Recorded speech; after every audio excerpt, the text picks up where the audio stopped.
Bonjour, mon nom est Faïka Yafsi, je suis avocate, j'ai 5 années de pratique dans le domaine, je travaille pour Jury Pop Estrie. Je vais commencer par remercier Alexis Lemieux-Lepage, un étudiant du Cégep de Sherbrooke, la Fondation du Cégep de Sherbrooke et l'Association étudiante du Cégep de Sherbrooke pour leur généreuse contribution à notre organisme. Pourriez-vous nous exposer votre parcours académique et professionnel? Alors moi, je détiens un baccalauréat en droit de l'Université de Sherbrooke. J'ai fait le diplôme de deuxième cycle en common law et en droit transnational, toujours à l'Université de Sherbrooke. J'ai fait mon barreau du Québec à l'École du barreau de Sherbrooke. Et par la suite, j'ai fait mon stage du barreau dans un grand cabinet. J'y ai travaillé pendant 2 ans. Par la suite, j'ai ouvert ma pratique à mon compte pendant 3 ans, avant de rejoindre les rangs du Jury Pop depuis l'automne dernier, où je travaille en litige civil et commercial. Très bien, merci. On peut passer à la première question maintenant. Pourriez-vous nous dire quel est le cheminement pour devenir avocat? Pour devenir avocat, la première des choses, ça prend un baccalauréat en droit qui nécessite 3 années d'études universitaires. Une fois que le baccalauréat en droit est complété, il y a 2 cheminements possibles pour accéder à la profession juridique. Il y a soit le barreau du Québec ou la Chambre des notaires. Pour devenir avocat, il faut faire le barreau du Québec. Donc, il y a l'école du barreau du Québec qui se donne soit en 4 mois ou une formation de 8 mois. Une fois qu'on termine cette formation de 4 ou 8 mois, on fait l'examen du barreau. Suite à l'examen du barreau, on fait un stage professionnel de 6 mois en cabinet ou en entreprise, sous la supervision d'un maître de stage, qui est d'un avocat de 5 années ou plus d'expérience. Et par la suite, on est assermenté avocat et on peut pratiquer. Pourriez-vous nous dire aussi quelles sont les tâches principales d'un avocat?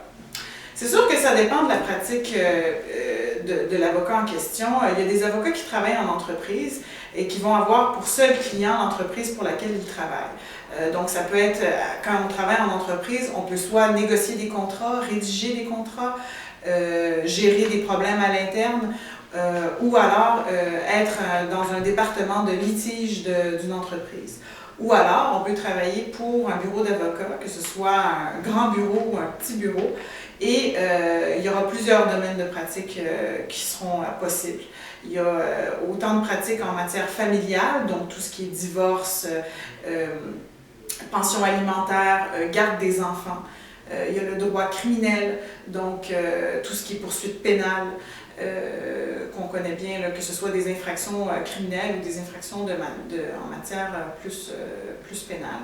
Et il y a les domaines civils et administratifs. Donc là, c'est plus les poursuites entre des individus entre eux ou tout simplement de la négociation. Parce qu'il y a le litige, qui est un domaine beaucoup plus, dans le fond, qu'on connaît davantage à travers les films. Là, ce qu'on voit dans les tribunaux, c'est ce qu'on appelle le litige. Donc, quand il y a 2 individus qui se poursuivent ou 2 compagnies qui se poursuivent. Mais il y a également un autre aspect juridique qui est un peu moins connu, qui est l'aspect plus de négociation. Il y a un aspect beaucoup plus médiateur entre des avocats et d'autres intervenants, que ce soit des entreprises ou des individus entre eux, que ce soit pour de la rédaction de contrats ou autre. Quelles sont les qualités à avoir pour devenir avocat?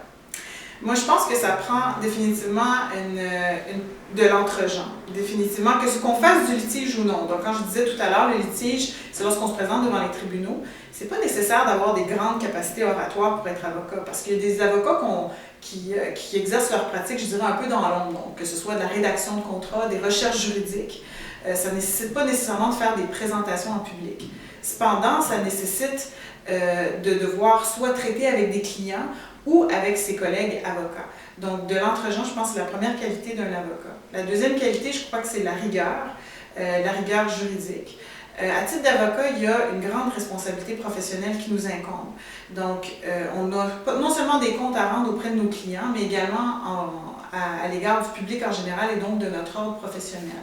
Tout avocat est membre du barreau du Québec et on est soumis à des règles d'éthique et de déontologie qu'on se doit de respecter. Donc, ça prend définitivement une rigueur juridique pour pouvoir respecter nos obligations en titre d'avocat. Exposez-nous donc une journée type d'avocat. Bon, c'est sûr, ça dépend de la pratique, mais moi, bon, par exemple, moi, je fais du litige civil et commercial. Donc, une journée type, ça va dépendre, est-ce que je m'en vais à la cour cette journée-là ou non.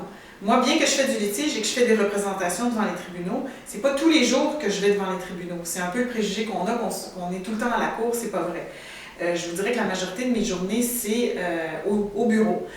Donc, soit je fais des rencontres avec des clients, ou alors je retourne des appels téléphoniques. Je fais des recherches juridiques également. Moi, au nombre d'années d'expérience que j'ai, je supervise des stagiaires, donc ça peut être des rencontres avec les étudiants ou avec les stagiaires pour superviser les recherches qui sont faites.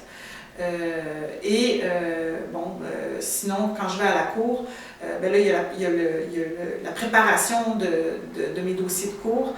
Donc, c'est la révision du dossier, c'est la préparation des plaidoiries, la préparation des interrogatoires.